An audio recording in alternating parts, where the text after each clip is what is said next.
আল্লাহ বলেন আমার শরণ থেকে যে মুখ ফিরায় নিল, আমার বন্দিগি, আমার ইবাদত, আমার হুকুম পালন, আমি তার জীবন করে দেব সংকীর্ণ এবং তার হাসরের ময়দানে উঠাবো অন্ধ। এই জীবন সংকীর্ণ করার একাধিক তাফসির, এর মধ্যে একটা তাফসির হলো এইটা যে আল্লাহ জীবন সংকীর্ণ করে দিবে মানে তার কবরের মধ্যে তার কবরটাকে একেবারে সংকীর্ণ করে দিবে। আল্লাহ রসুল বলছে নাফরমানের কবর রাইখা যখন ফেরেশতা চলে যাবে, কবর ডান পাশের মাটি তারে একটা চাপ দিবে বাম দিকে, বাম দিকের মাটি এক ডান দিকে, আল্লাহর কসম ডান পাশের হাড্ডি পাঁজর ভাঙ্গা ডান দিকে বাম দিকে চলে যাবে, বাম দিকের হাড্ডি পাঁজর ভাঙ্গা। রাসূলুল্লাহ সাল্লাল্লাহু আলাইহি ওয়াসাল্লাম বলছে বন্ধু দেখেন হাত্তা তাখতালিফা আদলাউহু, এই দুই আঙ্গুল যেভাবে এভাবে একটার ভিতরে ঢুকে গেছে, খোদার কসম ডান পাশের হাড্ডি পাঁজর বাম পাশের হাড্ডি পাঁজর এইভাবে একটার ভিতরে ঢুকে যায়। এটার অর্থ এটা। হ্যাঁ, রাসূলুল্লাহ সাল্লাল্লাহু আলাইহি সাল্লাম একদিন হযরত বারা ইবনে আযিব রাদিয়াল্লাহু তাআলা আনহু থেকে বর্ণিত, নবীজি একদিন এক সাহাবীর জানাজা পড়তে গেছেন। জানাজা পড়তে গিয়ে খালি কবরের সামনে কিছুক্ষণ দাঁড়াইছেন, তখনও ওনারে কবরে রাখে নাই, জানাজাও পড়ায় নাই। নবীজি আগে গিয়া কবরটার সামনে দাঁড়াইছে।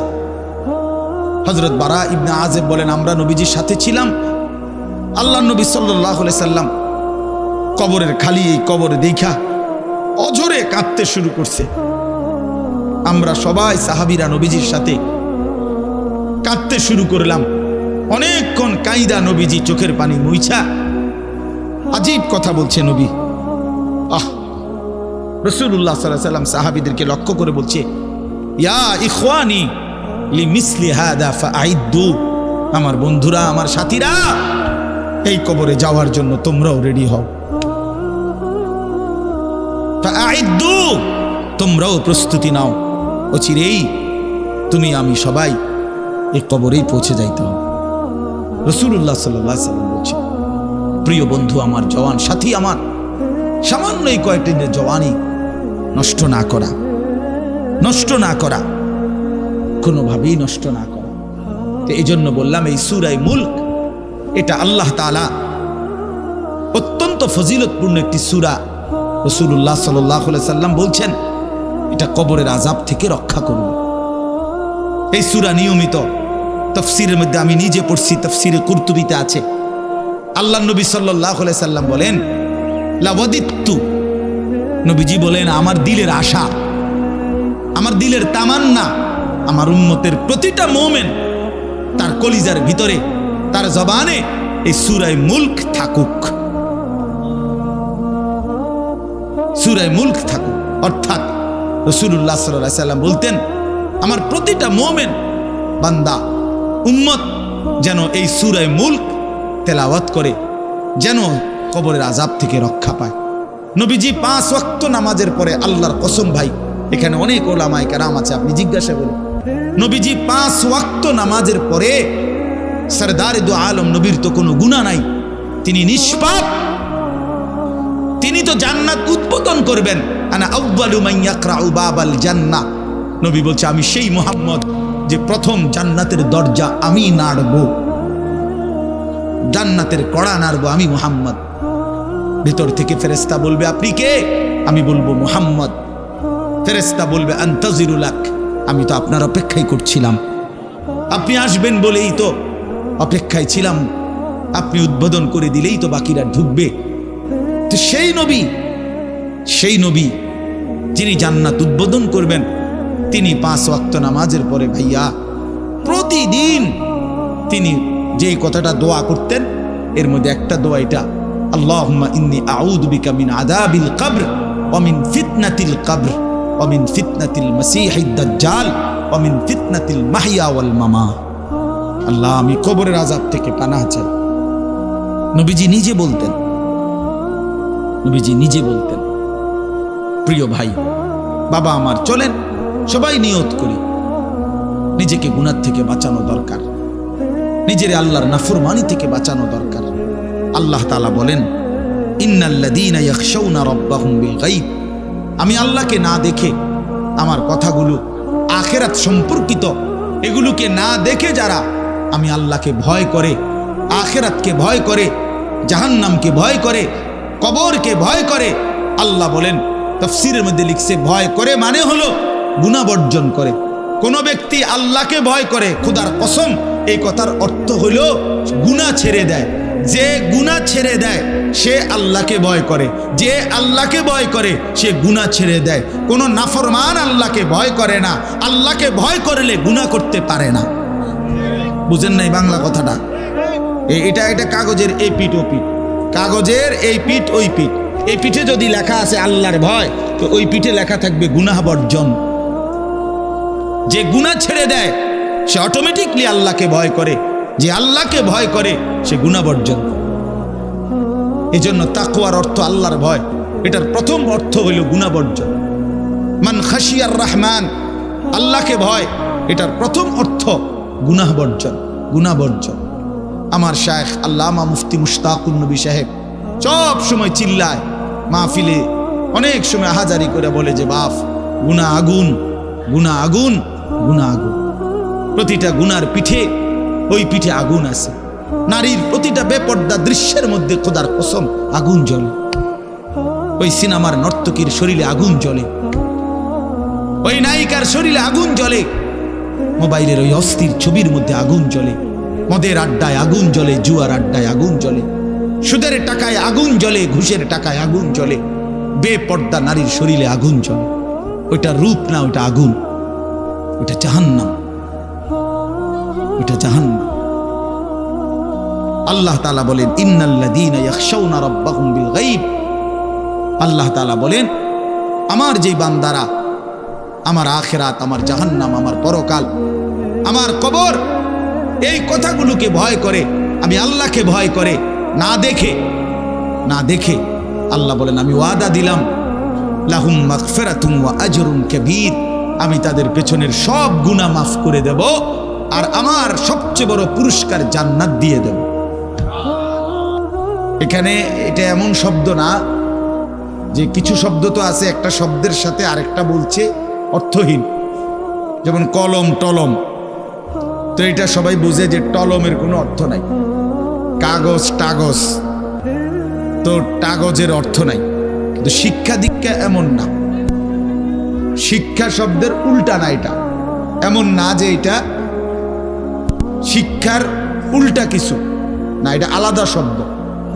শিক্ষা দীক্ষা যেমন আমরা অনেক সময় বলি যে নামাজ রোজা, লোকটা নামাজ রোজায় ভালো, তো এর দ্বারা কি শুধু নামাজ আর নামাজের উল্টা শব্দ রোজা না, এটা একটা আলাদা কি আমল।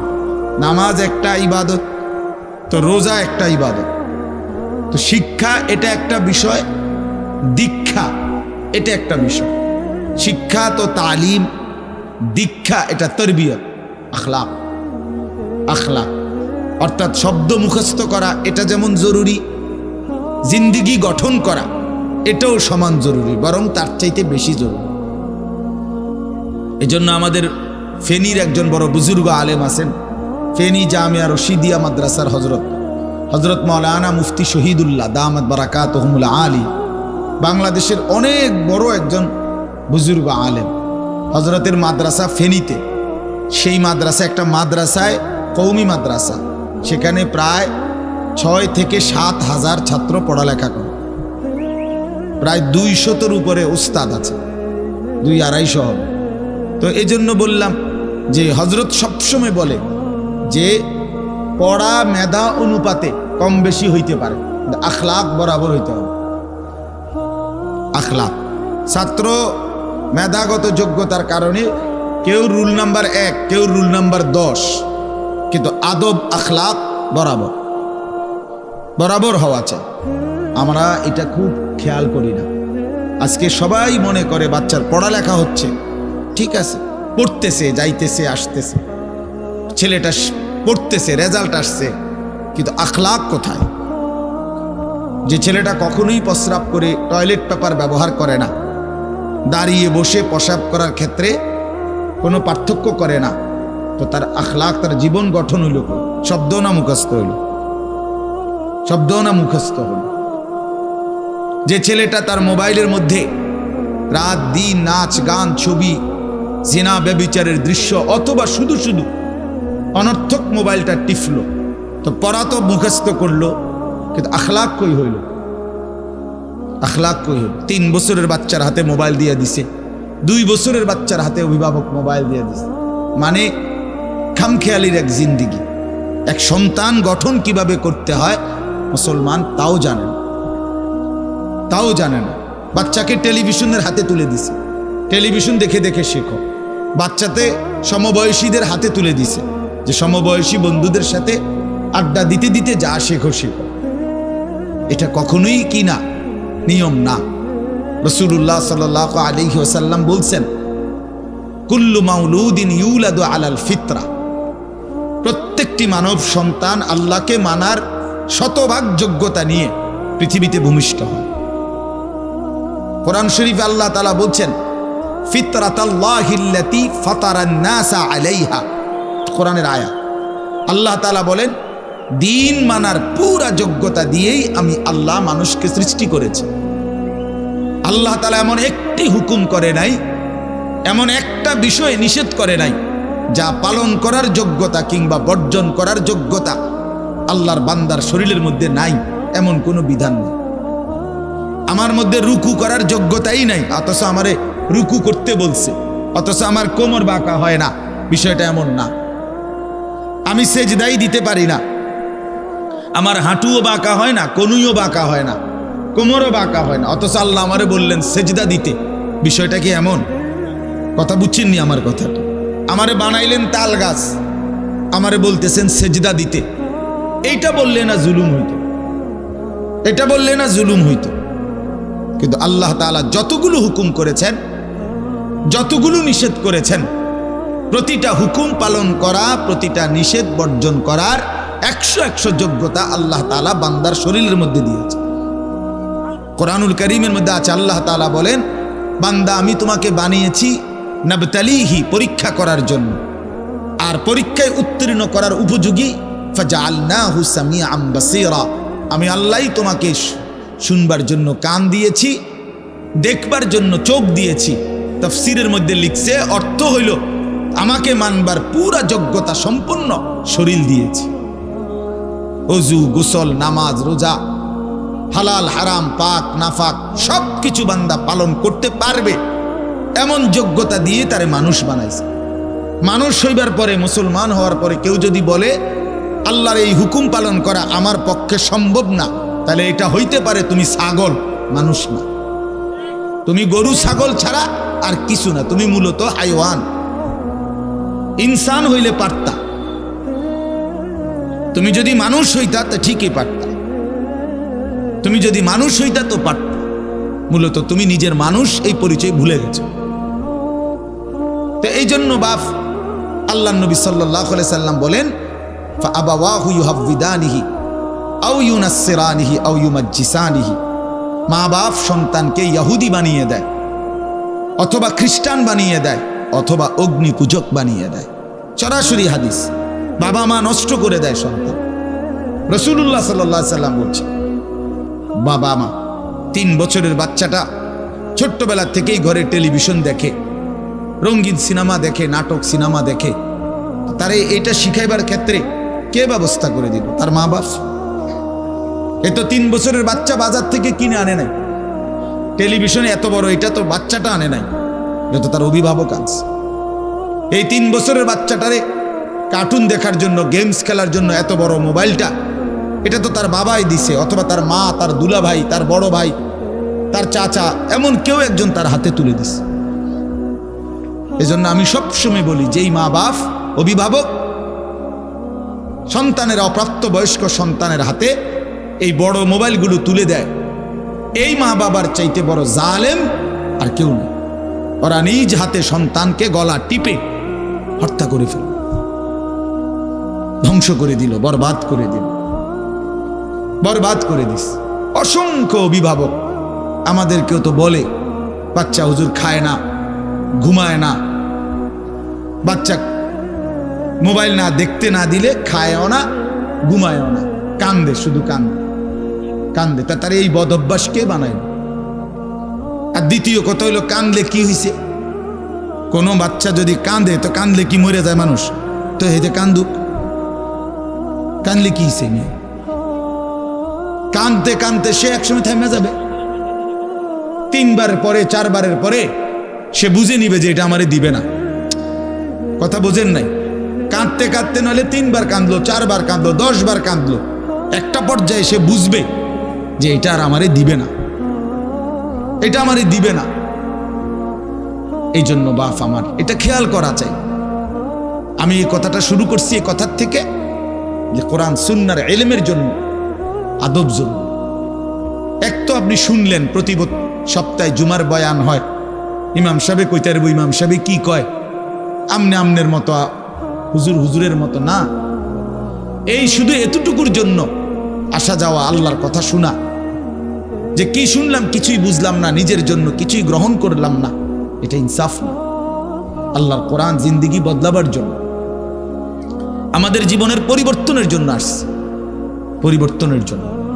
কোরআনুল কারীমের প্রতি অক্ষর নূর, কোরআনুল কারীমের প্রতি অক্ষর হুদান হেদায়েত, কোরআনুল কারীমের প্রতি অক্ষর মাউইজা উপদেশ, কোরআনুল কারীমের প্রতি অক্ষর বুশরা সুসংবাদ, কোরআনুল কারীমের প্রতি অক্ষর বাসায়ের অন্তর্দৃষ্টি সম্পূর্ণ জ্ঞান, কোরআনুল কারীমের প্রতি অক্ষর আহসানাল হাদিস সর্বশ্রেষ্ঠ কথা, কোরআনুল কারীমের প্রতি শব্দ মুতাশাবিহান সাদৃশ্যপূর্ণ, কোরআনুল কারীমের প্রতি শব্দ মাসানি বারবার তেলাওয়াতকৃত পাঠকৃত।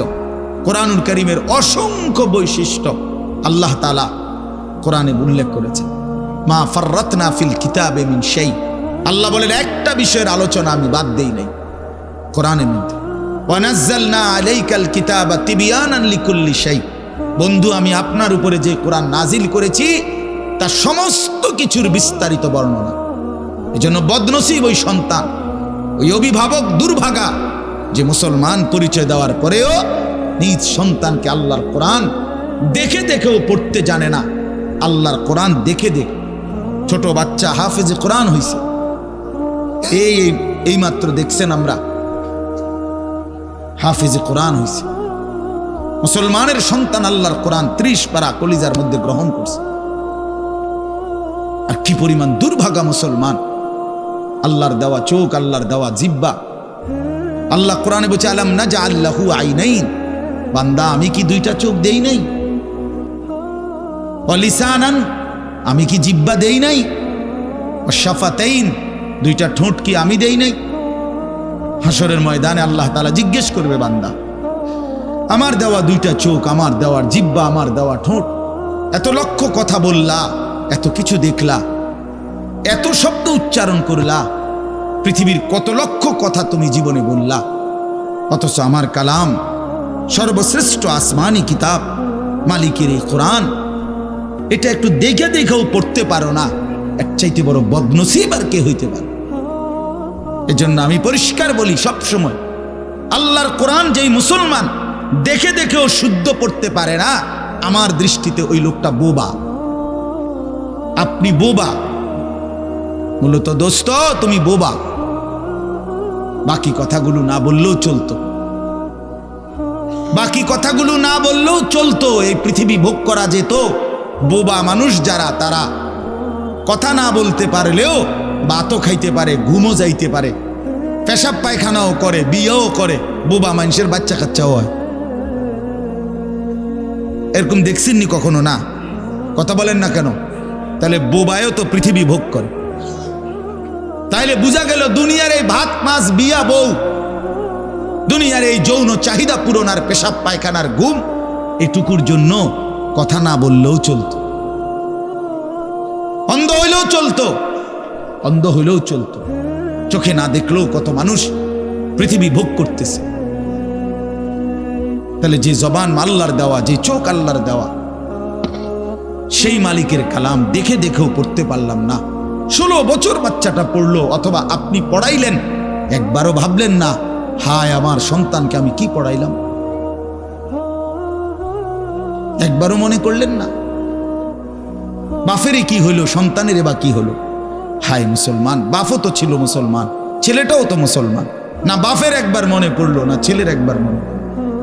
না মায়ের একবার মনে পড়লো, না ছেলেটার একবার মনে পড়লো যে আমার মালিকের কোরআন পড়তে পারি না। পৃথিবীর কত পড়া, দরকারি বেদরকারি মিলাইয়া পৃথিবীর বাকি সমস্ত পড়ালেখার মধ্যে প্রয়োজনীয় অপ্রয়োজনীয় কথার মিশ্রণ। কিছু কথা দরকারি আছে, কিছু কথা বেদরকারি আছে। সমস্ত বাংলা বইয়ের মধ্যে দরকারি কথাও আছে, বেদরকারি কথাও আছে। ইংরেজি বইয়ের মধ্যে দরকারি কথাও আছে, বেদরকারি কথাও আছে। কথা বলেন? হ্যাঁ, রোদ হচ্ছে, বৃষ্টি হচ্ছে, খেকশিয়ালের বিয়ে হচ্ছে, এটা কোনো দরকারি কথা হলো? এটা কিছু শিখার কিছু? এটা হাট্টিমা টিম টিম তারা মাঠে পারে ডিম, এটা কি? এটা কোনো শিখার কিছু?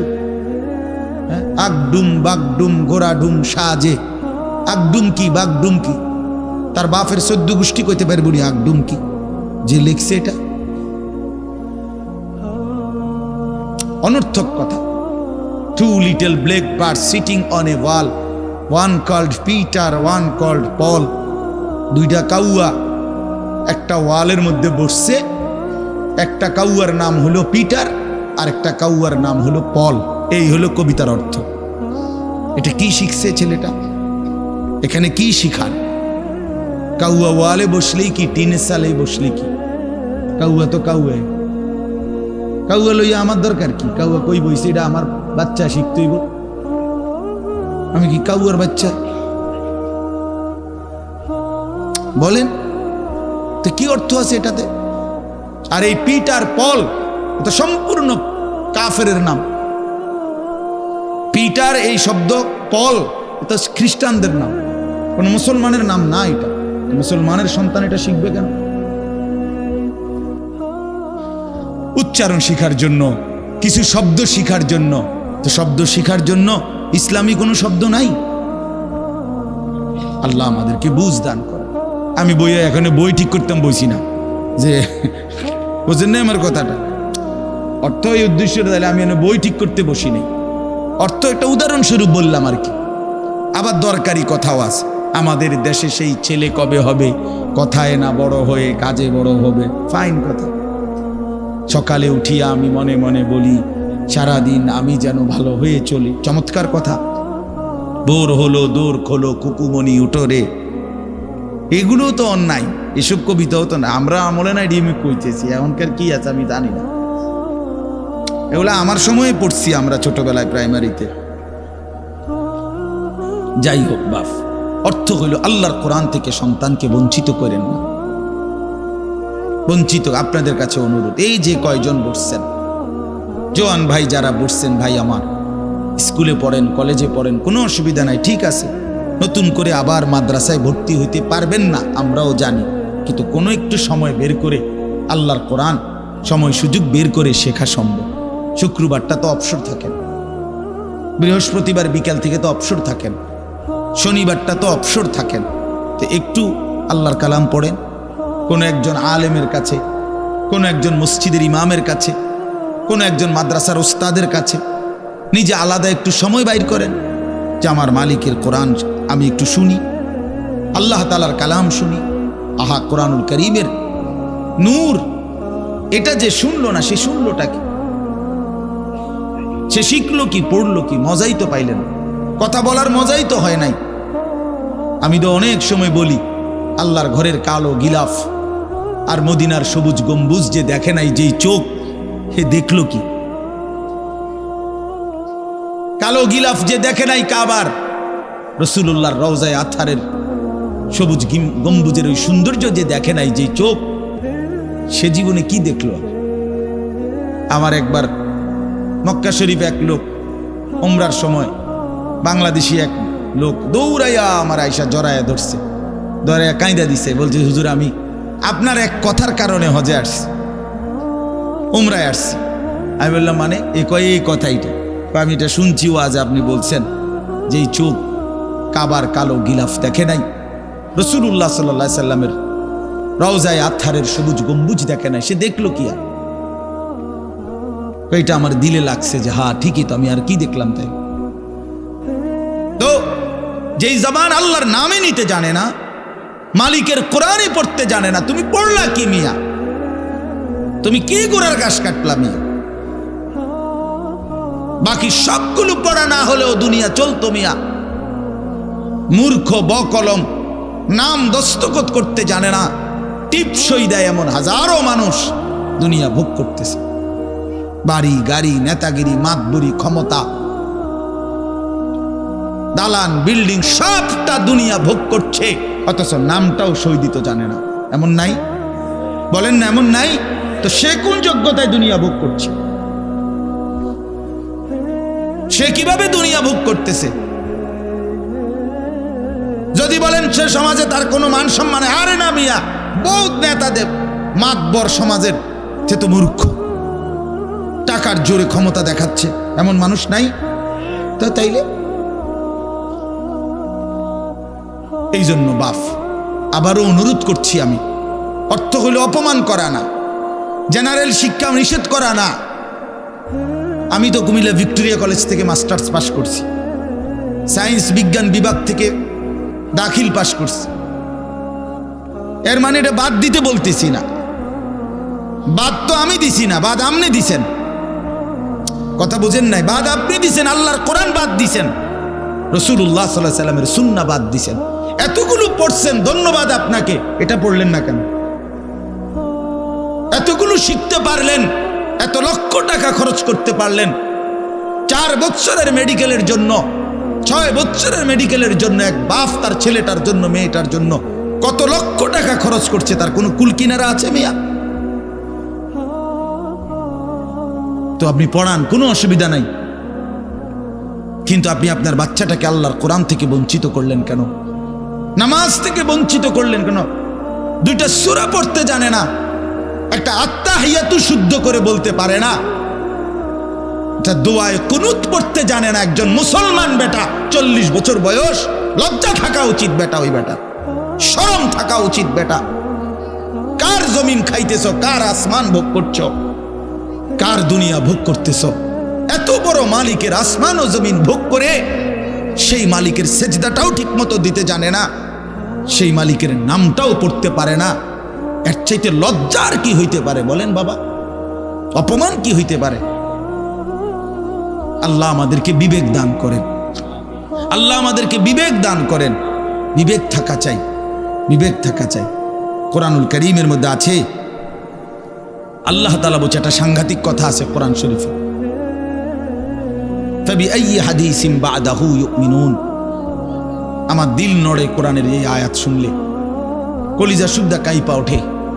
আল্লাহ তাআলা কোরআনে বলছে, এই 29 পারার মধ্যেই আছে, সূরা মুরসালাতের মধ্যে আল্লাহ তাআলা বলে, বান্দা 23 বছরে আমি আমার রাসূলের কাছে এই সর্বশ্রেষ্ঠ কিতাব নাজিল করলাম, আমার সবচেয়ে শ্রেষ্ঠতম কথাগুলো আমি তোমাদের জন্য দিলাম। বান্দা, এর চাইতে আর দামি কোন কথা বললে তোমরা আমার কথা মানতা? বুঝেন নাই? ফাবিআইয়ি হাদিস, ফাবিআইয়ি হাদিস। আল্লাহ বলছে, বান্দা এরপরে আর কি বললে, এর চাইতে দামি কথা আর কোনটা বললে, আর কোন কিতাব নাজিল করিলে, আর কেমনে বললে? ফাবিআইয়ি হাদিসিন বা'দাহু ইউমিনুন। আর কিভাবে বললে বান্দা ঈমান আনতা, বিশ্বাস করতা? আকিমুস সালাহ, আকিমুস সালাহ 80 বারের চাইতে বেশি বলছি আমার কোরআনে, আর কতবার বললে আমারে সেজদা দিতা? ইত্তাকুল্লাহ, ইত্তাকুল্লাহ বারবার বলেছি, আল্লাহকে ভয় করো, আর কতবার বললে বান্দা আমারে ভয় করতা? কতবার বলছি? আল্লাহ বলবেন, রাসূলুল্লাহ সাল্লাল্লাহু আলাইহি সাল্লাম বাপ আমার, বন্ধু আমার, নওজোয়ান সাথী আমার, মনে রাখবেন, বিশ্বাস করেন, রাসূলুল্লাহ সাল্লাল্লাহু আলাইহি সাল্লাম হাসরের ময়দানে অসংখ্য উম্মতকে জিজ্ঞেস করবে। এই আমলনামা যখন দেখবে, প্রত্যেকটা উম্মত তার নিজ নিজ আমলনামা, রাসূলুল্লাহ সাল্লাল্লাহু আলাইহি সাল্লাম দেখবেন। এই আমলনামা দেখে নবী জিজ্ঞেস করবে, উম্মত 23টা বছর একটানা আমি কেঁদেছি, উম্মত 23 বছর তোদের জন্য আমি কেঁদেছিলাম। এমনও রাত গেছে, সারা রাত উম্মতের জন্য আমি কেঁদেছি, সারা রাত দোয়া করছি উম্মতের জন্য। তায়েফের পাথরের আঘাতে পিঠ চালনির মতো ছিদ্র বানায় ফেলছি। পেটের কষ্টে, ক্ষুধার কষ্টে 14 দিনের চাইতে বেশি পেটে 2টা পাথর বাইদা ক্ষুধার কষ্ট হজম করছি। উহুদের দান শহীদ করা রক্তে আমি বেহুশ হয়ে আমি পড়েছিলাম। সেই নবী আমি আর কত কাঁদলে, আর কত রক্ত ঝরাইলে উম্মত তুমি আমার কথা মনে করতা, তুমি আমার কথা ভাবতা? সাল্লাল্লাহু আলাইহি ওয়াসাল্লাম যখন এটা জিজ্ঞেস করবেন তখন কি জবাব হবে বাপ? বলেন, ইনসাফের কথা বলেন। কি মনে করছেন সুপারিশ? হাসরের ময়দানের সুপারিশ মানে কি? মুখে বিড়ি, সিগারেট, চেহারায় রাসূলুল্লাহ সাল্লাল্লাহু আলাইহি ওয়াসাল্লামের সুন্নাত নাই, 50 বছর ধরে সুদের লেনদেন, কোনদিন 5 ওয়াক্ত নামাজ আদায় করেন নাই, স্ত্রী বেপর্দা, ঘরের মধ্যে প্রতিদিন রঙিন টেলিভিশন চলতেছে। এই অবস্থায় কবরে যাইবেন, আর হাসরের ময়দানে দাঁড়াইলেই নবীজি সুপারিশ করে আপনারে বেহেশত দিয়া দিবেন। বিষয়টা মামুর বাড়ি না, বিষয়টা মামুর বাড়ি মনে করছেন আপনি। এটাকে কি মনে করলেন আপনারা? রাসূলুল্লাহ সাল্লাল্লাহু আলাইহি সাল্লাম সুপারিশ করবেন, এর কোনো নিয়ম কানুন নাই, কোনো বিধি নিষেধ নাই, আইন কানুন নাই। হাউজে কাউসারের পানি, এটা কি 10 টাকার পানির বোতল মনে করছেন? রাসূলুল্লাহ সাল্লাল্লাহু আলাইহি সাল্লাম বলেছেন, 1 ঢোক পানি পান করলে আর কোনদিন বান্দা তৃষ্ণার্ত হবে না। এতটা আজিমুশান দামি, এমনি এমনি দিয়ে দিবেন? এটা এমনি এমনি দিয়ে দিবেন? দয়া করে ভাবতে শিখেন, নিজের ভালো বোঝেন, নিজের ভালো, নিজের ভালো। আমি যেই সূরাটা পড়ছি, এই সূরাটার নাম হলো সূরা মুলক, 29 নম্বর পারা, কোরআনুল কারীমের 67 নম্বর সূরা। এই সূরাটার নাম হচ্ছে সূরা মুলক। এই সূরার 3টি আয়াত, 12, 13, 14, এই 3টি আয়াত আমি আপনাদের সামনে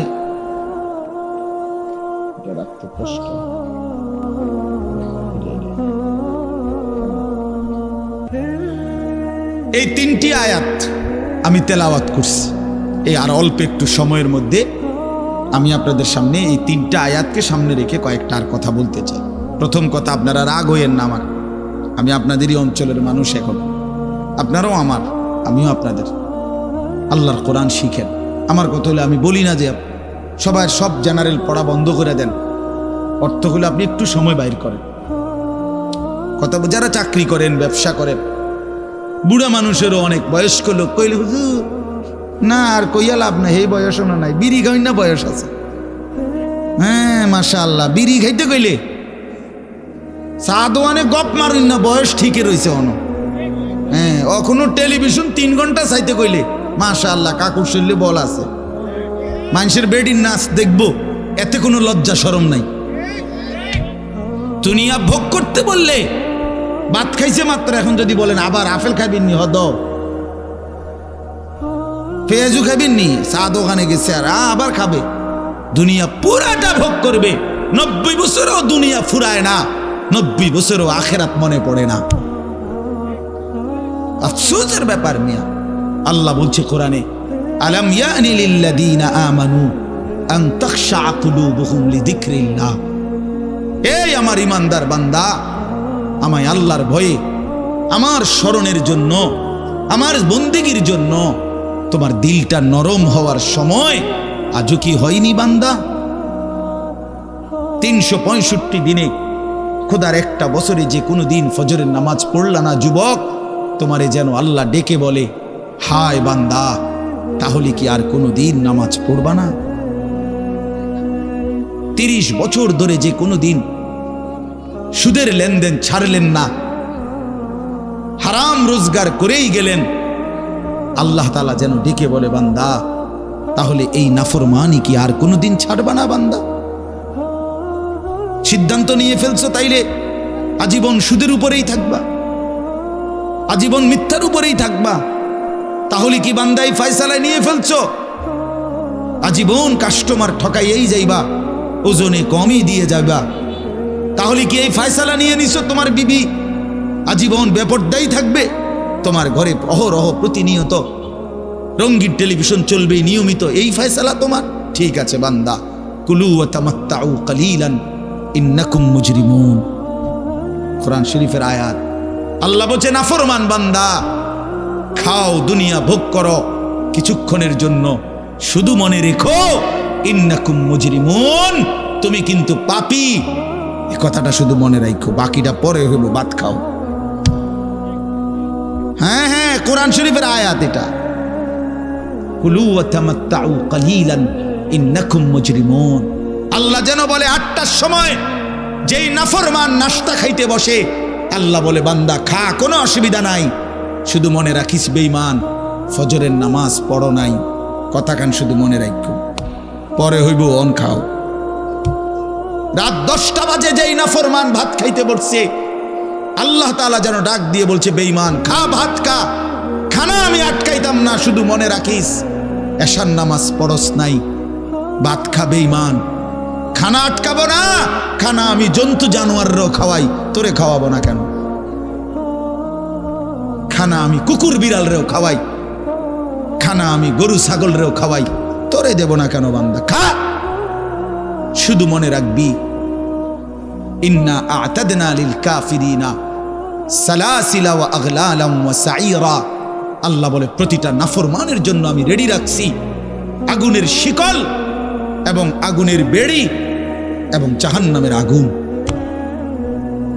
1 নাম্বার 70 জিরাআন, 70 হাত লম্বা আগুনের শিকল দিয়ে জাহান্নামীকে হাসরের ময়দানে আল্লাহর ফেরেশতা বান দিবে।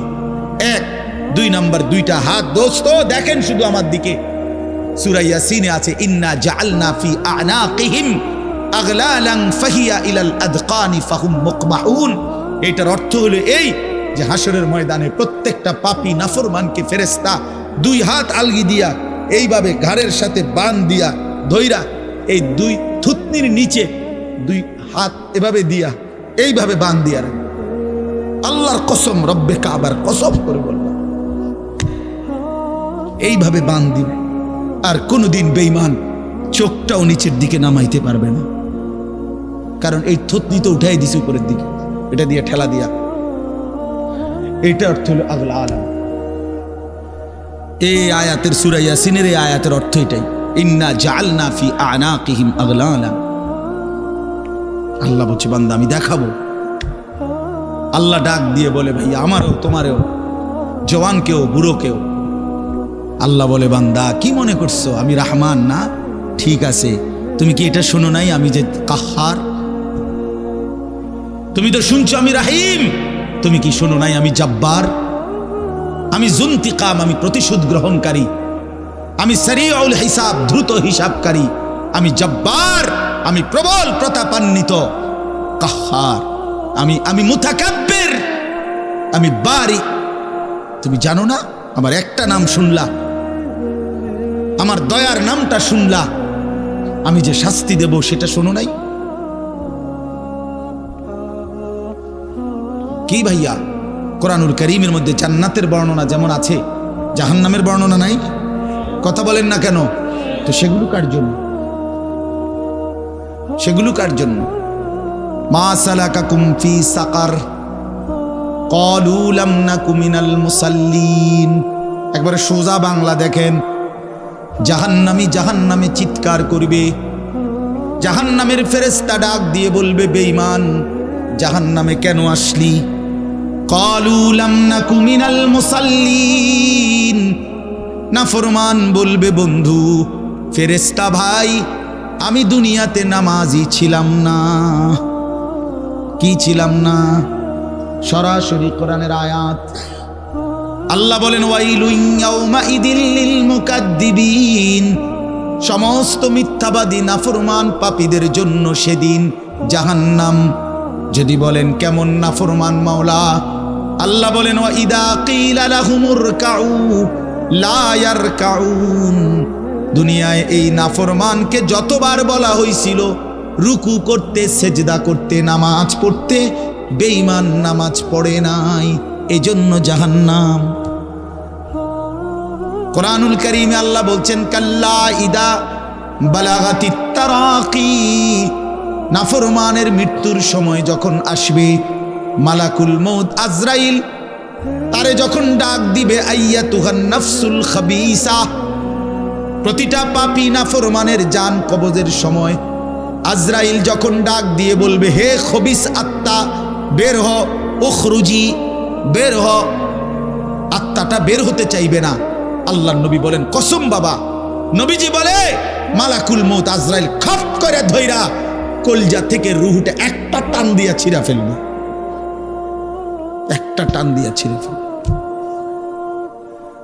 এরপরে রুহুটা কণ্ঠনালীর কাছে এসে আটকায় যাবে। কাল্লা ইদা বালাগাতিত তারাকি, তারাকি মানে কণ্ঠনালী। ফালাউলা ইদা বালাগাতিল হুলকুম ওয়া আনতুম হিনা ইদিন তানজুরুন, এটার অর্থ এটাই। হুলকুম মানে এই কণ্ঠনালী, বের হতে চাইবে না রুহু। আজরাইল তখন ধৈরে টাইনা হেসরাইয়া ছিঁড়া ছিন্ন ভিন্ন করে বেঈমান নাফরমানের কলজা ছিঁড়ে ফেলবে, রুহু ছিঁড়ে ফেলবে, এরপরে শরীর থেকে বের করে নিয়ে আসবে। আরে বন্ধু, এই কোরআনে আছে, আল্লাহ নিজে বলছে এমন নির্মম মৃত্যু হলো কেন, এই নাফরমানের মউত এত কঠিন হলো কেন, তার কলজা ছিঁড়া ফেলছে, রুহু ছিঁড়ে ফেলছে, এমন মৃত্যু হলো কেন? আল্লাহর কসম বাপ আমারেও বলি, আপনারেও বলি, আল্লাহ কোরআনে সরাসরি বলছে এমন ভয়ানক মৃত্যু হলো কেন?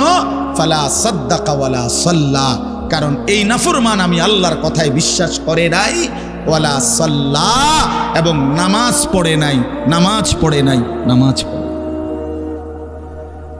হ্যাঁ, বেনামাজি সন্তান মনে রাখো, বাদ দুগা খাইতে এলে খুব মাতবর, মোবাইল একখান টিপে, মোটরসাইকেল একখান চালায়। হ্যাঁ, বাহ বাহ বাহ বাহ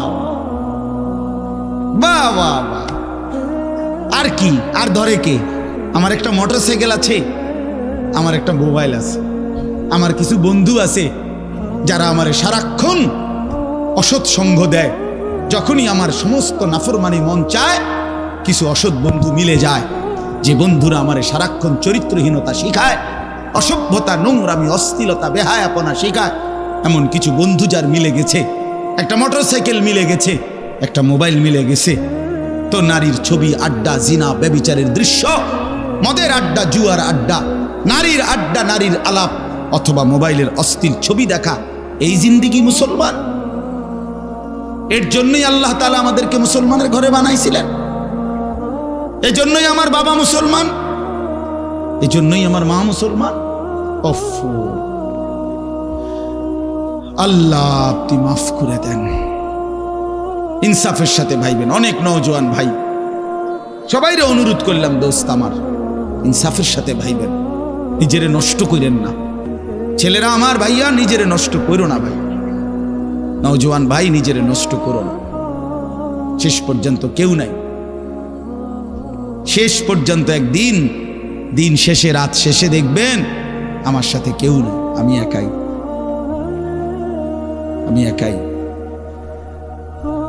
একদিন কবর আমারে সব সম্পর্ক ছিন্ন করে দিবে, একদিন মৃত্যু আমাকে সব ভুলায় দিবে, সব ভুলায় দিবে।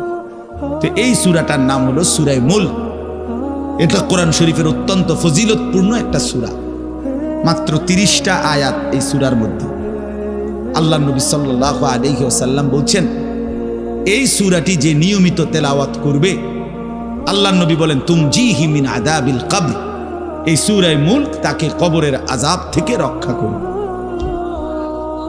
এটাই সূরার ফজিলত। এজন্য আলহামদুলিল্লাহ উলামায়ে কেরাম, আমাদের মাদ্রাসাগুলোর তালিবে ইলম এবং আল্লাহওয়ালা বুজুর্গানে দ্বীন সব সময় রাত্রিবেলা ঘুমের আগে আগেই এই সূরা মুলক তেলাওয়াত করে। এই 4-5 মিনিট সময় লাগে, কিন্তু এই সূরার বড় ফজিলত হলো, আল্লাহ নবী সাল্লাল্লাহু আলাইহি সাল্লাম বলেন, এই সূরা কবরের আযাব থেকে রক্ষা করবে, কবরের আযাব থেকে রক্ষা করবে। আমার ভাই, আমার বন্ধু, রাসূলুল্লাহ সাল্লাল্লাহু আলাইহি সাল্লামের অগণিত হাদিস এই কথার প্রমাণ করে যে কবরে আযাব হবে। হাসরের আযাব তো আছেই, জাহান্নামের আযাব তো আছেই, কবরেও আযাব হবে। মেন বিচার তো হবে হাসরের ময়দানে, তার আগেই আযাব হবে কবরে। আপনারা সহজ বাংলায় বুঝবেন, আসামি যখন ধরে ফেলে, তখন মামলার হিয়ারিং তো চলে, মামলার শুনানি তো চলে, কিন্তু সে কারাগারে ঠিকই আটকায় রইছে। কারাগারের কষ্ট যন্ত্রণা সে হাজতি হিসাবে ভোগ করতে থাকে। আবার যখন মামলার রায় হয় তখন সে আবার আসামির পরে হিসাব পড়ে, কিন্তু কষ্ট লাঞ্ছনা এটা তো তার শুরু হয়ে যায়। যদিও এখনো বিচার শেষ হয় নাই, বিচার প্রক্রিয়া দিন 10 দিন 50 দিন 20 দিন 1 মাস পর পর মামলার ডেট পরে শুনানি হয়, কিন্তু সে তো থাকে কারাগারে, সে তো থাকে কারাগারে। তো আল্লাহ পাক রব্বুল আলামিন বলেন নাফরমান সে তো হাসরের ময়দানে বিচার হবে চূড়ান্ত, কিন্তু কবর থেকেই আযাব শুরু, কবর থেকেই আযাব শুরু। রাসূলুল্লাহ সাল্লাল্লাহু আলাইহি সাল্লাম খুব বেশি হাদিসের মধ্যে আছে, একজন বিখ্যাত সাহাবী, আপনারা সবাই ওনার নাম জানেন, ইসলামের 3য় খলিফা হযরত ওসমান রাদিয়াল্লাহু তাআলা আনহু।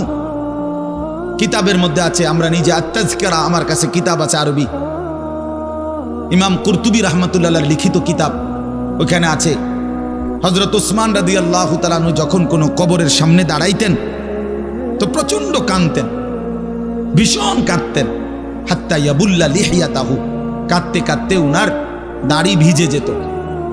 তো ওনার সাথীরা জিজ্ঞেস করতেন, হযরত আপনি জাহান্নামের কথা বললেও এত কাঁদেন না, অথচ কবর দেখলে এভাবে কাঁদেন কেন? তো তিনি বলতেন, ইন্নাল কবরা আউয়ালু মানাজিলিল আখিরা, শোনো কবর হচ্ছে আখিরাতের প্রথম ঘাঁটি। ফা ইন নাজা মিনহু ফামা বাদাহু আইসারু মিনহু, যদি কোনো ব্যক্তি এই কবরের ঘাঁটিতে বাইচা যায় পরবর্তী সবগুলো ঘাঁটি তার জন্য সহজ। ওয়া ইন লাম ইয়ানজু মিনহু ফামা বাদাহু আশাদ্দু মিনহু, এই কবরে এই ঘাঁটিতে যে জিততে পারবে না, বাঁচতে পারবে না, তো পরবর্তী সবগুলো ঘাঁটি তার জন্য তার চাইতে বেশি কঠিন। এই কথার কারণে আমি ভয় পাই, কবর দেখলে আমার মনে পড়ে, হায় আমি এই কবরের আযাব থেকে বাঁচব কিনা, এই ভয়ে আমার কাঁদতে থাকি।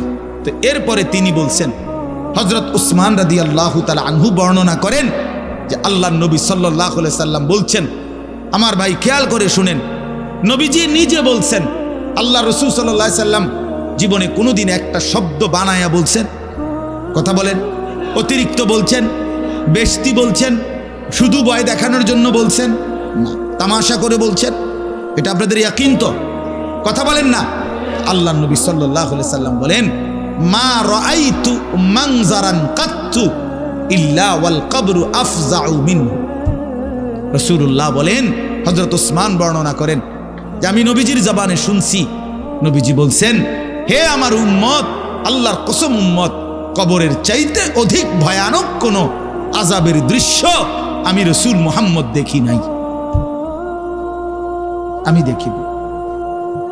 রাসূলুল্লাহ সাল্লাল্লাহু আলাইহি সাল্লাম বলছেন, প্রিয় ভাই আমার, আল্লাহর নবী সাল্লাল্লাহু আলাইহি সাল্লামের সরাসরি হাদিস, যে ব্যক্তি কবরের 3টা প্রশ্নের জবাব দিতে পারবে না, রাসূলুল্লাহ সাল্লাল্লাহু আলাইহি সাল্লাম বলেন আল্লাহ তাআলার পক্ষ থেকে তখন ফেরেশতাদের কাছে ঘোষণা আসবে, আফরিশুহু মিনান নার ওয়ালবাসুহু মিনান নার ওয়াফতাহু লাহু বাবান ইলান নার, আমার এই নাফরমান বান্দার কবরে জাহান্নামের বিছানা বিছিয়ে দাও, জাহান্নামের পোশাক পরিয়ে দাও, আর জাহান্নাম বরাবর তার জন্য কবর থেকে দরজা খুলে দাও।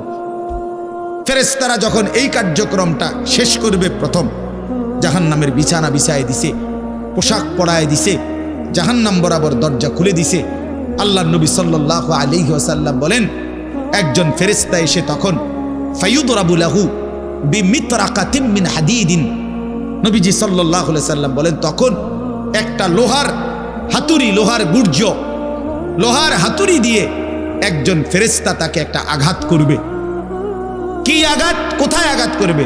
সরাসরি হাদিসের শব্দ, বরবাতান বাইনা উজনাইহি, তার 2 কান বরাবর একটা আঘাত করবে। রাসূলুল্লাহ সাল্লাল্লাহু আলাইহি সাল্লাম বলেন, ফায়াসিহু সাইহাতান, ওই নাফরমান তখন এত জোরে চিৎকার করবে, ইয়াসমাউহা মান ইয়ালিহি ইল্লা সাকালাইন, মানুষ এবং জিন ব্যতীত আল্লাহর সমস্ত সৃষ্টি ওই বেঈমানের চিৎকার শুনতে পাবে। এই কবরের আযাব, ছেলেরা আমার, দোস্ত আমার, বাপ আমার, বন্ধু আমার। আপনি হাসলেও কবরে যাইতে হবে, কাঁদলেও কবরে যাইতে হবে। রাজপ্রাসাদের ওই অট্টালিকাতে যে থাকে সেও একদিন মরে যাবে, জীর্ণ কুঠিরে কুড়ে ঘরে যে থাকে সেও মরে যাবে। জীবনে যে কোনোদিন সুখ দেখে নাই দুঃখের সাগরে, তারও মৃত্যু হবে।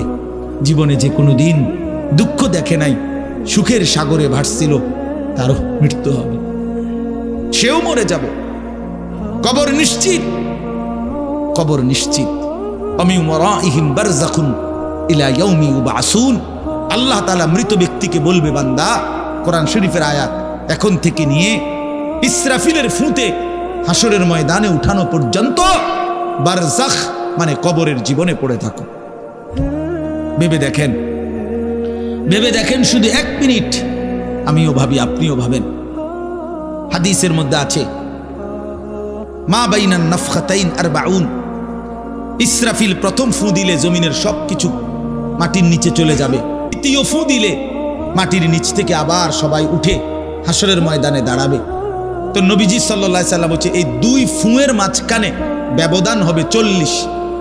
তো মুহাদ্দিসিনে কেরাম, ওলামায়ে কেরাম বলেন, কেউ কেউ এই 2 ফুঁয়ের মাঝখানে ব্যবধান হতে পারে 40,000 বছর। তাহলে ধরে নেন, সর্বশেষ যেই লোকটা কবরে গেছে, যদি তার কবরে আযাব হয়, তাহলে তার কবরের আযাব ভোগ করতে হবে 40,000 বছর। এবার বলেন তো, এখন যারা মরতেছে, এবার বলেন তো রাসূলুল্লাহ সাল্লাল্লাহু আলাইহি সাল্লামের জমানায় যারা মারা গেছে, এবার আরো পিছনে যান, ইব্রাহিম আলাইহিস সালামের জমানায় যারা মারা গেছে, এবার আরো পিছনে যান, নূহ আলাইহিস সালামের জমানায় যেই অবিশ্বাসী বেঈমানগুলো মারা গেছে, তারা আজকে কত বছর যাবত কবরে আযাব ভোগ করতেছে। বুঝছেননি আমার কথাটা? হ্যাঁ, কোরআন শরীফে আছে, ওমান আ'রাযা আন যিকরি ফাইন্না লাহু মাঈশাতান দানকা ওয়া নাহশুরুহু ইয়াওমাল কিয়ামাতি আ'মা। আল্লাহ বলেন, আমার স্মরণ থেকে যে মুখ ফিরায় নিল, আমার বন্দিগি, আমার ইবাদত, আমার হুকুম পালন, আমি তার জীবন করে দেব সংকীর্ণ, এবং তার হাসরের ময়দানে উঠাবো অন্ধ। এই জীবন সংকীর্ণ করার একাধিক তাফসির, এর মধ্যে একটা তাফসির হলো এইটা, যে আল্লাহ জীবন সংকীর্ণ করে দিবে মানে তার কবরের মধ্যে, তার কবরটাকে একেবারে সংকীর্ণ করে দিবে। আল্লাহ রসুল বলছে, নাফরমানের কবর রাইখা যখন ফেরেশতা চলে যাবে, কবর ডান পাশের মাটি তারে একটা চাপ দিবে বাম দিকে, বাম দিকের মাটি এক ডান দিকে। আল্লাহর কসম, ডান পাশের হাড্ডি পাঁজর ভাইঙ্গা ডান দিকে বাম দিকে চলে যাবে, বাম দিকের হাড্ডি পাঁজর ভাইঙ্গা। রাসূলুল্লাহ সাল্লাল্লাহু আলাইহি ওয়াসাল্লাম বলছে, বন্ধু দেখেন, হাত্তা তাখতালিফা আদলাউহু, এই 2 আঙ্গুল যেভাবে এভাবে একটার ভিতরে ঢুকে গেছে, খোদার কসম, ডান পাশের হাড্ডি পাঁজর, বাম পাশের হাড্ডি পাঁজর এইভাবে একটার ভিতরে ঢুকে যায়। এটার অর্থ এটা। হ্যাঁ, রাসূলুল্লাহ সাল্লাল্লাহু আলাইহি সাল্লাম একদিন হযরত বারা ইবনে আযিব রাদিয়াল্লাহু তাআলা আনহু থেকে বর্ণিত, নবীজি একদিন এক সাহাবীর জানাজা পড়তে গেছেন। জানাজা পড়তে গিয়ে খালি কবরের সামনে কিছুক্ষণ দাঁড়াইছেন। তখনও উনারে কবরে রাখে নাই, জানাজাও পড়ায় নাই। নবীজি আগে গিয়া কবরটার সামনে দাঁড়াইছে। হযরত বারা ইবনে আযিব বলেন, আমরা নবীজির সাথে ছিলাম। আল্লাহর নবী সাল্লাল্লাহু আলাইহি সাল্লাম কবরের খালি এই কবরে দেখা অঝরে কাঁদতে শুরু করছে। আমরা সবাই সাহাবীরা নবীজির সাথে কাঁদতে শুরু করলাম। অনেকক্ষণ কাইদা নবীজি চোখের পানি মুইছা আজীব কথা বলছে নবী। রাসূলুল্লাহ সাল্লাল্লাহু আলাইহি সাল্লাম সাহাবীদেরকে লক্ষ্য করে বলছে, ইয়া ইখওয়ানি লিমিসলি হাদা ফাআইদ্দু, আমার বন্ধুরা, আমার সাথীরা, এই কবরে যাওয়ার জন্য তোমরাও রেডি হও। ফাআইদ্দু, তোমরাও প্রস্তুতি নাও। অচিরেই তুমি আমি সবাই এই কবরেই পৌঁছে যাইতে হবে। রাসূলুল্লাহ সাল্লাল্লাহু আলাইহি সাল্লাম বলছে, প্রিয় বন্ধু আমার, জওয়ান সাথী আমার, সামান্য এই কয়েকটি জওয়ানি নষ্ট না করা, নষ্ট না করা, কোনোভাবেই নষ্ট না করা। তো এই জন্য বললাম, এই সূরা মুলক, এটা আল্লাহ তাআলা অত্যন্ত ফজিলতপূর্ণ একটি সূরা। রাসূলুল্লাহ সাল্লাল্লাহু আলাইহি সাল্লাম বলছেন, এটা কবরের আযাব থেকে রক্ষা করবে। এই সূরা নিয়মিত তাফসীরের মধ্যে আমি নিজে পড়ছি, তাফসীরে কুরতুবিতে আছে। আল্লাহ নবী সাল্লাল্লাহু আলাইহি সাল্লাম বলেন, লাওয়াদিত্তু, নবীজি বলেন আমার দিলের আশা, আমার দিলের তামান্না, আমার উম্মতের প্রতিটা মুমিন তার কলিজার ভিতরে, তার জবানে এই সূরা মুলক থাকুক, সূরা মুলক থাকুক। অর্থাৎ রাসূলুল্লাহ সাল্লাল্লাহু আলাইহি সাল্লাম বলতেন আমার প্রতিটা মুমিন বান্দা উম্মত যেন এই সূরা মুলক তেলাওয়াত করে, যেন কবরের আযাব থেকে রক্ষা পায়। নবীজি 5 ওয়াক্ত নামাজের পরে, আল্লাহর কসম ভাই, এখানে অনেক ওলামায়ে কেরাম আছে, আপনি জিজ্ঞাসা করেন, নবীজি 5 ওয়াক্ত নামাজের পরে, সরদারে দু আলম নবীর তো কোনো গুনাহ নাই, তিনি নিষ্পাপ, তিনি তো জান্নাত উদ্বোধন করবেন। আনা আউয়ালু মান ইয়াকরাউ বাবাল জান্নাহ, নবী বলছে আমি সেই মুহাম্মদ যে প্রথম জান্নাতের দরজা আমি নাড়ব, জান্নাতের কড়া নাড়ব আমি মুহাম্মদ। ভিতর থেকে ফেরেশতা বলবে আপনি কে? আমি বলবো মুহাম্মদ। ফেরেশতা বলবে আনতাজিরু লাক, আমি তো আপনার অপেক্ষাই করছিলাম, আপনি আসবেন বলেই তো অপেক্ষায় ছিলাম, আপনি উদ্বোধন করে দিলেই তো বাকিরা ঢুকবে। তো সেই নবী যিনি জান্নাত উদ্বোধন করবেন, তিনি 5 ওয়াক্ত নামাজের পরে ভাইয়া প্রতিদিন তিনি যেই কথাটা দোয়া করতেন, এর মধ্যে একটা দোয়া এটা, আল্লাহুম্মা ইন্নী আউযু বিকা মিন আযাবিল কবর ওয়া মিন ফিতনাতিল কবর ওয়া মিন ফিতনাতিল মাসীহিদ দাজ্জাল ওয়া মিন ফিতনাতিল মাহইয়া ওয়াল মামাত। আল্লাহ আমি কবরের আযাব থেকে পানাহ চাই। নবীজি নিজে বলতেন, নবীজি নিজে বলতেন। প্রিয় ভাই, বাবা আমার, চলেন সবাই নিয়ত করি, নিজেকে গুনাহ থেকে বাঁচানো দরকার, নিজের আল্লাহর নাফরমানি থেকে বাঁচানো দরকার। আল্লাহ তাআলা বলেন, ইন্নাল্লাযীনা ইয়াখশাউনা রাব্বাহুম বিল গায়ব, আমি আল্লাহকে না দেখে, আমার কথাগুলো আখিরাত সম্পর্কিত, এগুলোকে না দেখে যারা আমি আল্লাহকে ভয় করে, আখিরাতকে ভয় করে, জাহান্নামকে ভয় করে, কবরকে ভয় করে, আল্লাহ বলেন, তাফসীরের মধ্যে লিখছে ভয় করে মানে হলো গুনাহ বর্জন করে। কোন ব্যক্তি আল্লাহকে ভয় করে, খোদার কসম এই কথার অর্থ হলো গুনাহ ছেড়ে দেয়। যে গুনাহ ছেড়ে দেয় সে আল্লাহকে ভয় করে, যে আল্লাহকে ভয় করে সে গুনাহ ছেড়ে দেয়। কোন নাফরমান আল্লাহকে ভয় করে না, আল্লাহকে ভয় করলে গুনাহ করতে পারে না। বুঝেন নাই বাংলা কথাটা? এটা কাগজের এই পিঠ ও পিঠ, কাগজের এই পিঠ ওই পিঠ। এই পিঠে যদি লেখা আছে আল্লাহর ভয়, তো ওই পিঠে লেখা থাকবে গুনাহ বর্জন। যে গুনাহ ছেড়ে দেয় সে অটোমেটিকলি আল্লাহকে ভয় করে, যে আল্লাহকে ভয় করে সে গুনাহ বর্জন করে। এই জন্য তাকওয়ার অর্থ আল্লাহর ভয়, এটার প্রথম অর্থ হইল গুনাহ বর্জন। মান খাশিয়ার রহমান, আল্লাহকে ভয়, এটার প্রথম অর্থ গুনাহ বর্জন, গুনাহ বর্জন। আমার শায়েখ আল্লামা মুফতি মুশতাকুন নবী সাহেব সব সময় চিল্লায় মাহফিলে, অনেক সময় হাজারি করে বলে যে বাপ, গুনাহ আগুন, গুনাহ আগুন, গুনাহ আগুন। প্রতিটা গুনার পিঠে, ওই পিঠে আগুন আছে। নারীর প্রতিটা বেপর্দা দৃশ্যের মধ্যে খোদার কসম আগুন জ্বলে। ওই সিনেমার নর্তকীর শরীরে আগুন জ্বলে, ওই নায়িকার শরীরে আগুন জ্বলে, মোবাইলের ওই অস্থির ছবির মধ্যে আগুন জ্বলে, মদের আড্ডায় আগুন জ্বলে, জুয়ার আড্ডায় আগুন জ্বলে, সুদের টাকায় আগুন জ্বলে, ঘুষের টাকায় আগুন জ্বলে, বেপর্দা নারীর শরীরে আগুন জ্বলে। ওইটা রূপ না, ওইটা আগুন, ওইটা জাহান্নাম, ওইটা জাহান্নাম। আল্লাহ তাআলা বলেন, ইন্নাল্লাযীনা ইয়াখশাউনা রাব্বাহুম বিল গায়ব, আল্লাহ তাআলা বলেন আমার যে বান্দারা আমার আখিরাত, আমার জাহান্নাম, আমার পরকাল, আমার কবর, এই কথাগুলোকে ভয় করে, আমি আল্লাহকে ভয় করে, না দেখে আল্লাহ বলেন আমি ওয়াদা দিলাম, লাহুম মাগফিরাতুম ওয়া আজরুন কাবীর, আমি তাদের পেছনের সব গুনাহ মাফ করে দেব, আর আমার সবচেয়ে বড় পুরস্কার জান্নাত দিয়ে দেব। এরপরে আল্লাহ বলেন, ওয়া আসিররু কাওলাকুম আবিজহারু বিহি ইন্নাহু আলিমুম বিজাতিস সুদূর। মানুষের তিনটা অবস্থা কথার ক্ষেত্রে, মানুষ তার অভিব্যক্তির ক্ষেত্রে তিনটা অবস্থা হয়। মানুষ কখনো জোরে কথা বলে, মানুষ কখনো আস্তে কথা বলে গোপনে, আর কখনো মানুষ অন্তরে জল্পনা কল্পনা করে, ঠিক না? এই তিনটাই অবস্থা। তো আল্লাহ তাআলা বলেন, এনে একটা ছোট্ট তাফসীরের মধ্যে আছে, মক্কার কুরাইশরা, কাফেররা নবীজির বিরুদ্ধে দিবানিশি ষড়যন্ত্র করত, বুঝছেন? তো ষড়যন্ত্র করতে বইলে মাঝে মধ্যে এই বেকুবরা বইলে কইতো, আস্তে আস্তে কো বেড়া, আসিররু, আস্তে কথা বলো, কাই লা ইয়াসমা রব্বা মুহাম্মদের খোদা যেন শুনতে না পায়। শুনলে কি অসুবিধা হইব? হেরাই বলতো শুনলে জিবরাইলের কাছে কইয়ে দিব, হে আবার মুহাম্মদের কাছে এসে কইব, একবারে ফেঁসে করুন। হ্যাঁ, তাফসীরের মধ্যে আছে। আল্লাহ তাআলা বলেন, হায় হায় রে বেওকুফ, কি বললি, কি ভাবলি, আল্লাহরেই চিনলি না, আল্লাহকেই চিনলি। হ্যাঁ, অনেক নওজোয়ান বেচারা ইয়ারফোন লাগাইলে মনে করে কেউ শুনে না,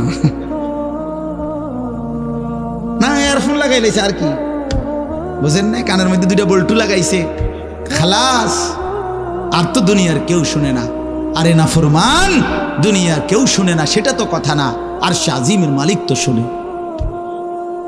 ওয়া আসিররু কাওলাকুম আবিজহারু বিহি, রব্বুল আলামিন বলেন, তোমরা যদি আস্তে কথা বলো, আবিজহারু বিহি, যদি জোরেও কথা বলো, ইন্নাহু আলিমুম বিদাতিস সুদূর, আল্লাহ বলে শুধু এই দুইটা না বান্দা, আস্তে বলো, জোরে বলো, অথবা অন্তরের ভিতরে যা লুকায়িত করো, আমি আল্লাহ সবটাই পুরাপুরি জানি। এরপরে শেষ অসাধারণ একটা যুক্তি আল্লাহ দেখাইছে, এই শেষ কথা আমার, আলা ইয়ালামু মান খালাক, আজীব কথা। আল্লাহ বলে, আচ্ছা বান্দা, তোমার আমি একটা কথা জিজ্ঞাই, তুমি আমার কথাটার উত্তর দাও। এর কথা কি তুমি বুঝো না যে আলা ইয়ালামু মান খালাকা, যে সৃষ্টি করলো, যে বানাইলো, তিনি জানবে না, তিনি বুঝবে না, তিনি শুনবে না, এটা তুমি কেমনে ভাবলা? তুমি কও, তোমার বিবেকে কি কও? এতটি ভাত খাইয়া বুঝিয়ে কথাটা বুঝলা না, এতদিন দুনিয়ার থেকে বুঝিয়ে কথাটা বুঝলা না। আলা ইয়ালামু মান খালাক, এই তৃতীয় আয়াত। আল্লাহ বলেন, যিনি সৃষ্টি করলেন তিনি জানবে না? যে কোম্পানি এটা বানাইছে সে জানে না এখান দিয়ে কথা বলে না, এন দিয়ে কথা বলে? কথা বলেন না কেন?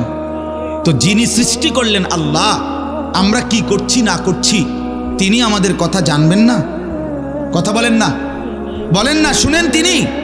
আল্লাহ শুনেন কিনা, দেখেন কিনা, জানেন কিনা? ওহুয়াল লতীফুল খবীর, আল্লাহ বলেন তিনি সূক্ষ্ম থেকে সূক্ষ্ম, বিন্দু থেকে বিন্দু সেটাও জানেন। খবীর, পুরা সৃষ্টির খবর একসাথে তিনি পূর্ণ রাখেন। এজন্য দোস্ত আমার, রাত 2টা বাজে, নওজোয়ান মনে করছে চারিদিকে কেউ জেগে নাই, সবাই ঘুমায় গেছে, এই জন্য সে মোবাইলের উলঙ্গ ছবি দেখছে। আল্লাহ ডাক দিয়া বলে, আনিস আমি আছি। মালিক ডাক দিয়া বলে, আলাম ইয়ালাম বিআন্নাল্লাহা ইয়ারা, তুমি কি এই ভেবেছো তুমি জানো না বান্দা, আমি যে সারাক্ষণ তোমাকে দেখি। আল্লাহ তাআলা রাতেও দেখে, দিনেও দেখে, একাকীও দেখে, প্রকাশ্যও দেখে, অন্ধকারেও দেখে, আলোতেও দেখে।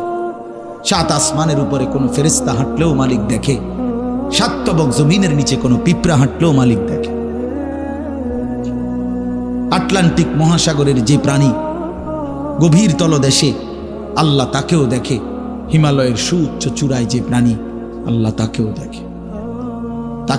ওয়ায়ালামু মা ফিল বাররি ওয়াল বাহর, জলে স্থলে যা আছে আল্লাহ বলেন সব তিনি জানেন। ওয়ামা তাসকুতু মিন ওয়ারাকাতিন ইল্লা ইয়ালামুহা, একটা গাছের পাতাও যদি পড়ে আল্লাহ বলেন আমি তাও জানি। ওয়ালা হাব্বাতিন ফি যুলুমাতিল আরদ, মাটির তলদেশে যেই চারা দানা বীজ তোমরা রোপণ করছো, বপন করছো, আল্লাহ বলে কোন দানা কোন চারা আমি তাও জানি। ওয়ালা রতবিন ওয়ালা ইয়াবিসিন, শুকনায় কি আছে ভিজাতে কি আছে আমি সব জানি। ইল্লা ফি কিতাবিম মুবিন, ওহ মালিক বলে শুধু জানি না রে বান্দা, আর আমি সব কিছু আমার তাকদীরে লৌহে মাহফুজের মধ্যে স্পষ্ট করে লিখে রেখেছি। অতএব বাপ আমার, বন্ধু আমার, দয়া করে মেহেরবানি করে এই মাহফিলগুলো আসলে আপনাদের কাছে কোনো 23 বছরের পুরা ইসলাম বুঝানো, একদিনে 1 ঘন্টা, এটা না। অর্থ হলো বিবেকটা জাগানো, অনুভূতিটা একটু জাগানো, ঠিক না? একটু যেন মানসিকতাটা বাড়ে, একটু মানসিকতাটা যেন পারে। দুনিয়া ভুলেন, আখেরাত ফিকির করে, আখেরাতের ফিকির করে, আখেরাতের ফিকির করে। যুবক ভাই নিজের ক্ষতি করেন না, নওজোয়ান ভাই নিজের ক্ষতি করেন। আল্লাহর ওয়াস্তে ভাইয়া, চরিত্রহীনতার এই জিন্দেগি সুখ দেয় না। কোনো পাপী সুখে নাই, কোনো হারামখোর, কোনো মদখোর, কোনো গাঁজাখোর, ফুট্টাখোর, বাবাখোর, ডাইলখোর, ইয়াবাখোর, একটা নাফরমান সুখে নাই, সুখে নাই। কোনো বেপরদা নারী সুখে নাই। আমি চ্যালেঞ্জ করলাম, কোন হারামখোর, সুদখোর, গাঁজাখোর একটাও সুখে নাই, একটাও সুখে নাই, একটাও সুখে নাই। কোন নাফরমান সুখে থাকে না বন্ধু। সেজদাতে সুখ আছে, আল্লাহকে ডাকলে সুখ আছে, আল্লাহকে ডাকলে সুখ আছে, মালিকের সেজদায় সুখ আছে। এজন্য চলেন ইনশাআল্লাহ, নিয়ত করি আল্লাহকে ডাকবো ইনশাআল্লাহ। হারাম ছেড়ে দেই, আল্লাহর নাফরমানি ছেড়ে দেই। আল্লাহ আমাদের সবাইকে কবুল করে নেন। আমার ভাই, আপনাদের কাছে আমার একটা ছোট্ট অনুরোধ। আজকে আমাদের যেই মেহমান এসেছেন, আলহামদুলিল্লাহ, আমার অনেক অনেক মহব্বতের মানুষ, হযরত মাওলানা হারিস উদ্দিন সাহেব দামাত বারাকাতুহুমুল আলিয়া, অনেক সুন্দর বয়ান করে। আমি তো কতক্ষণ দমকাইয়া এক কিনার করে লাইছি, আপনি মনে হচ্ছে একটা কাজ্জা লাগছে, বুঝছেন না? একটা ঝগড়া লাগছে যে এরুম হয়েছে। এইটা তো কোনো ওয়াজ না, এটি কোনো ওয়াজের জাতও না, কিন্তু ওয়াজ শুনবেন এখন ইনশাআল্লাহ। আপনাদের কাছে অনুরোধ, হযরত মাওলানা হারিস উদ্দিন দামাত বারাকাতুহুম, তিনি আমাদেরও শ্রদ্ধেয়, আমাদের বয়স্ক, আমাদের চাইতো প্রবীণ আলেমে দ্বীন। আজকে বহুদিন যাবৎ আল্লাহর কথা চারদিকে বলে বেড়াচ্ছেন। তা আলহামদুলিল্লাহ মাওলানা সাহেব হযরত এখানে এসেছেন।